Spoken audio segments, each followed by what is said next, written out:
The shadow of an empire. Europe in the 19th century was a continent divided by language, by ambition, by blood. And yet, out of the chaos, one man would rise, a man of unshakable will and strategic genius. His name was Otto von Bismarck, the Iron Chancellor. He did not conquer for glory, he united for survival. Through words sharper than swords and diplomacy more precise than any weapon, he transformed a patchwork of quarreling German states into one of the most powerful empires the modern world had ever seen. But Bismarck's genius came at a price, a delicate empire built on balance and destined to tremble when he was gone. 1. The Prussian Fire. Bismarck was born in 1815, the same year Napoleon's armies fell at Waterloo, the old order crumbling, the modern world rising. He grew up in Prussia, a land of discipline and soldiers, ruled by kings and bound by order. Unlike the revolutionary thinkers of his age, Bismarck was no idealist. He once said, "The great questions of the day will not be decided by speeches and majority decisions, but by blood and iron." It was not democracy that would unite Germany, but power. As a young diplomat and later as Prime Minister of Prussia, Bismarck studied Europe's weaknesses with the precision of a surgeon. He understood one truth: only a strong, unified Germany could survive among the great powers. 2. The rise of realpolitik. In a world of dreamers, Bismarck was a realist. His philosophy, realpolitik, was cold, calculated, and pragmatic.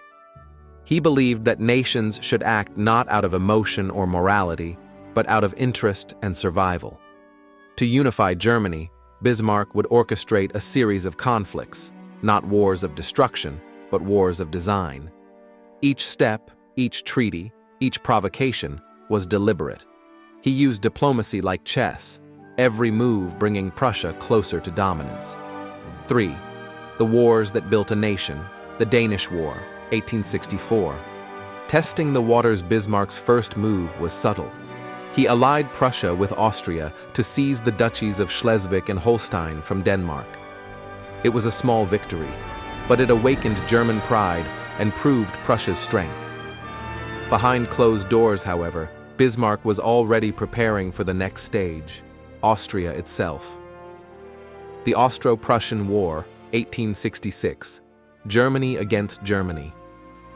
Only 2 years later, he turned on his ally. Bismarck provoked Austria into war, a war that would decide who would lead the German world. The conflict lasted just 7 weeks. Prussia's modernized army crushed Austria at Königgrätz, and Bismarck did something extraordinary. He chose restraint. He refused to destroy Austria, knowing Europe's balance depended on mercy as much as might. Austria was expelled from German affairs. Prussia now led the North German Confederation, the foundation of a future empire. The Franco-Prussian War, 1870-1871, forging the empire. The final act came against France. Through a masterstroke of manipulation, the Ems Dispatch, Bismarck provoked Napoleon III into declaring war on Prussia.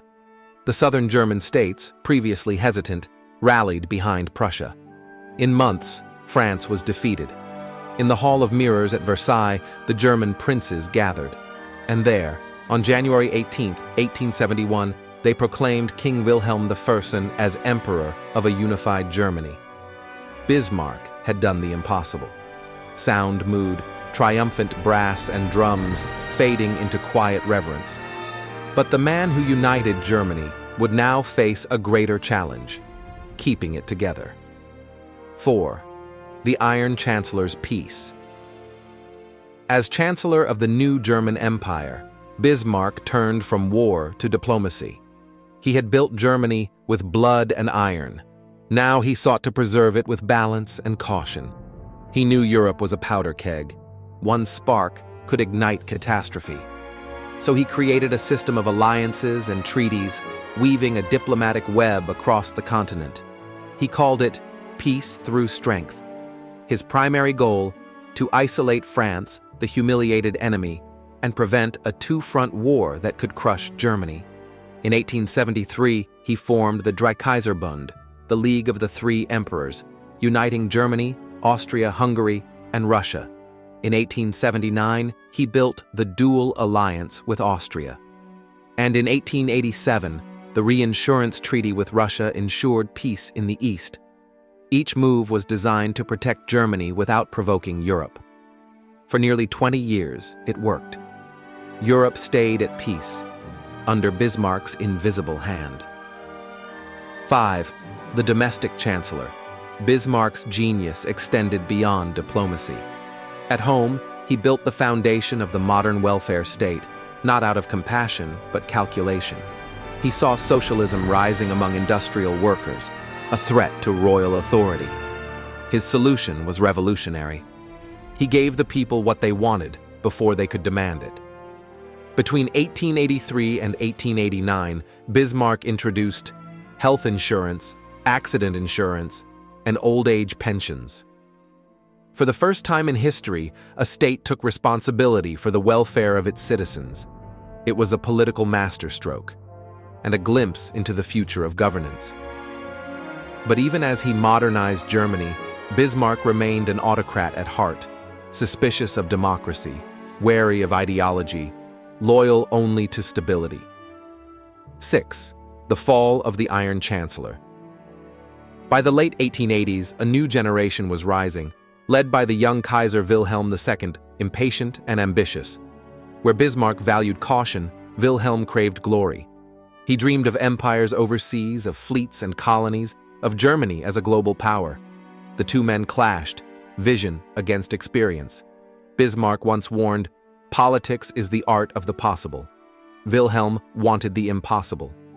In 1890, after nearly 3 decades in power, Bismarck was dismissed. As he left the palace, he remarked bitterly, "One day the great European war will come out of some damned foolish thing in the Balkans." It was prophecy. Without Bismarck's diplomacy, Europe's fragile balance began to unravel, leading 24 years later to the catastrophe of World War I. 7. The legacy of the Iron Chancellor. Otto von Bismarck died in 1898 in quiet exile. But the empire he created, and the ideas he forged, lived on. He had united Germany through realism, intelligence, and iron discipline. He proved that power, when guided by intellect, can build nations, but that unchecked ambition can destroy them. His social reforms became the foundation of the modern welfare state. His realpolitik shaped global diplomacy for a century. And his legacy of unity born from division still echoes in modern Europe. The paradox of power. Bismarck was a paradox, both warrior and peacemaker, conservative and revolutionary. He forged an empire not through ideology, but through understanding human nature. He once said, "When a man says he approves of something in principle, it means he hasn't the slightest intention of carrying it out." He knew politics was not about ideals, but about reality. And perhaps that's why his story still matters. Because in every age, from the halls of power to the smallest decisions we make, Bismarck's lesson endures. That strength without wisdom leads to ruin. And that sometimes peace itself must be built from iron. If you found this exploration insightful, give this video a like, share it with a friend, and subscribe to Timeless Questions channel for more deep dives into philosophy, history, and human nature.